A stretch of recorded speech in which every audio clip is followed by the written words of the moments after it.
गधा। ये कहानी है एक व्यापारी की जो छोटे से गांव में रहता था। वो बाजार में अलग अलग प्रकार के सामान बेचता और पैसे कमाता। व्यापारी के पास एक गधा था। वो सामान की बोरी उस पर लादता और बाजार में बेचने जाता। व्यापारी अपने गधे का बहुत ख्याल रखता था। वो जानता था कि गधा उसके व्यापार के लिए बहुत जरूरी है। गधे को बहुत साफ और स्वस्थ रखता, उसे बहुत बढ़िया खाना देता। गधा जवान और शक्तिशाली था। वो ढेर सारी बोरियां लेकर बाजार चलता था, लेकिन गधा आलसी भी था। उसे काम करना पसंद नहीं था। वो सिर्फ बैठना, खाना खाना, आराम करना और सोना चाहता था। अरे फिर से बाजार जाना पड़ेगा। मालिक मुझे कभी भी छुट्टी नहीं देते। मुझे छुट्टियाँ बहुत पसंद हैं। शायद उन्हें आराम की जरूरत नहीं है, पर मुझे है। लेकिन गधे को ये नहीं पता था कि अगर व्यापारी एक दिन भी छुट्टी देगा और बाजार नहीं जाएगा तो उसे कितना नुकसान होगा। और फिर पैसे नहीं तो गधे को भी खाना नहीं। बाजार की मांग के अनुसार व्यापारी रोज कई प्रकार की वस्तुएं बेचता था, जैसे दाल, अनाज, सब्जियां, मसाले और फल भी। व्यापारी रोज गधे को लेकर गांव से निकल पड़ता था। बाजार पहुंचने के लिए उन्हें एक नदी पार करनी पड़ती थी। व्यापारी बहुत ही संभाल के गधे को नदी पार कराता। एक दिन व्यापारी के एक दोस्त ने उसे बताया कि बाजार में नमक की बहुत मांग है।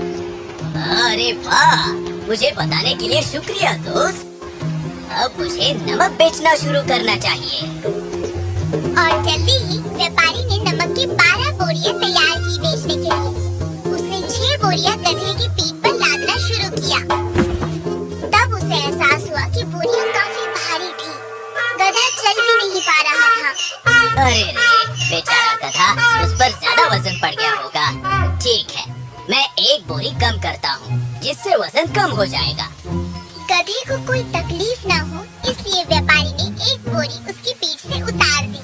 लेकिन फिर भी गधा आगे नहीं बढ़ रहा था। व्यापारी गधे की हालत समझता था, पर वो जानता था कि गधा आलसी भी है। उसने एक छड़ी निकाली और उसे मारा।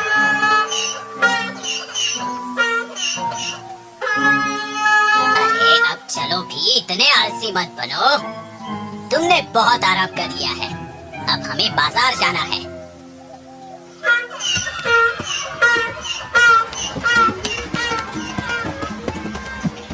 उस दिन व्यापारी की सारी नमक की बोरियां बाजार में बिक गई। मेरा दोस्त सही कह रहा था, बाजार में नमक की मांग बढ़ती ही जा रही है। व्यापारी ने रोज नमक बेचना शुरू किया। वो नमक की काफी बोरियां भरता और फिर गधे पर लाद देता।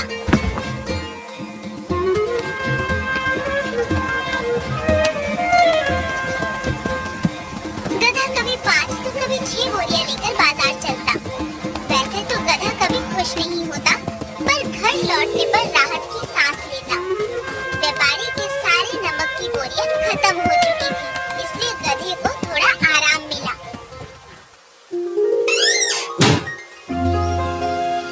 कुछ दिन बाद व्यापारी ने गधे पर फिर 6 नमक की बोरियां लाद दी और चल पड़ा बाजार की ओर। जब वो नदी के पास पहुंचे, तो व्यापारी ने देखा कि पानी कुछ ज्यादा ही था। आज हम धीरे धीरे आगे बढ़ेंगे। मैं यहाँ फिसल के पानी में नहीं गिरना चाहता। वो आधी नदी पार कर ही चुके थे कि तभी गधा इस पत्थर से फिसल गया और नीचे गिर गया। अरे नहीं, ये क्या? व्यापारी ने जैसे तैसे गधे को ऊपर खींचा और उसे नदी पार कराई। गधा डर और सदमे में था, पर उसे कुछ महसूस हुआ। अरे वाह, बोरियां अभी भी मेरी पीठ पर हैं, पर उसका वजन मुझे पता क्यों नहीं चल रहा? जरूर इस नदी में कोई जादुई शक्ति है। अरे वाह, अरे वाह। गधा ये नहीं जानता था कि नदी में कोई जादुई शक्ति नहीं थी, बल्कि जब वो गिरा तो बोरियों का सारा नमक पानी में घुल गया, इसलिए उसे हल्का महसूस हो रहा था, क्योंकि अब बोरियों में नमक ही नहीं था। अरे, मेरी सारी मेहनत बेकार गई। अब मैं बाजार में क्या बेचूंगा? चलो अच्छा है कि मेरे गधे को कुछ नहीं हुआ। अब बाजार जाना बिल्कुल बेकार है।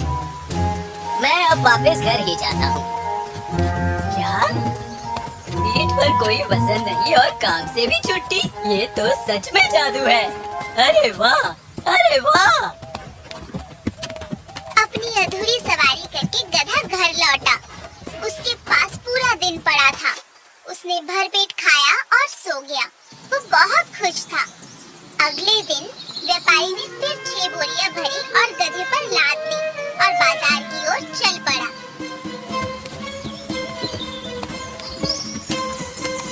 कल तो बहुत मजा आया, लेकिन आज मुझे फिर काम करना पड़ रहा है। पर मैं आज भी काम टाल सकता हूँ। मैं पीठ का वजन कम कर सकता हूँ और वापस घर जा सकता हूँ, बिल्कुल कल की तरह। उस पानी में जादुई शक्ति है। मुझे यकीन है कि मुझे जरूर छुट्टी मिलेगी। गधे की नीयत से अनजान व्यापारी चल पड़ा बाजार की ओर। जैसे ही वो नदी के पास पहुँचे, गधा कुछ कदम आगे बढ़ा।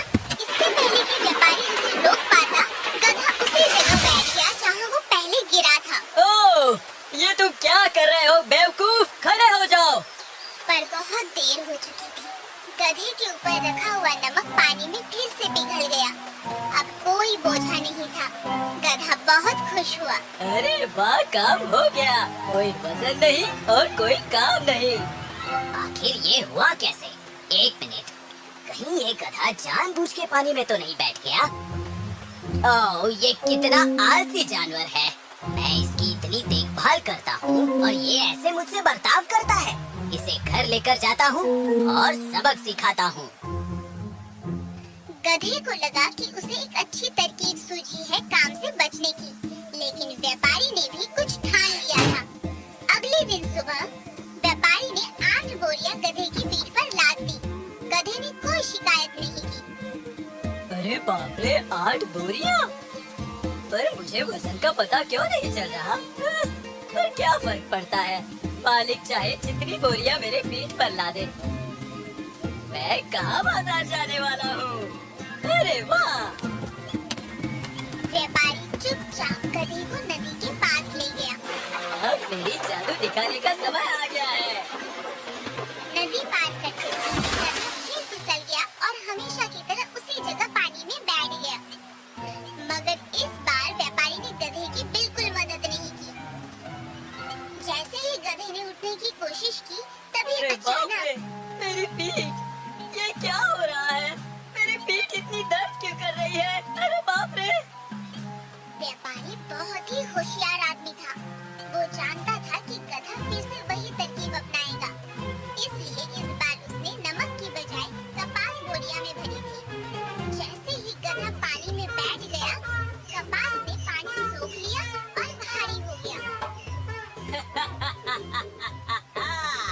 तुम्हें क्या लगा तुम मुझे बेवकूफ बनाओगे?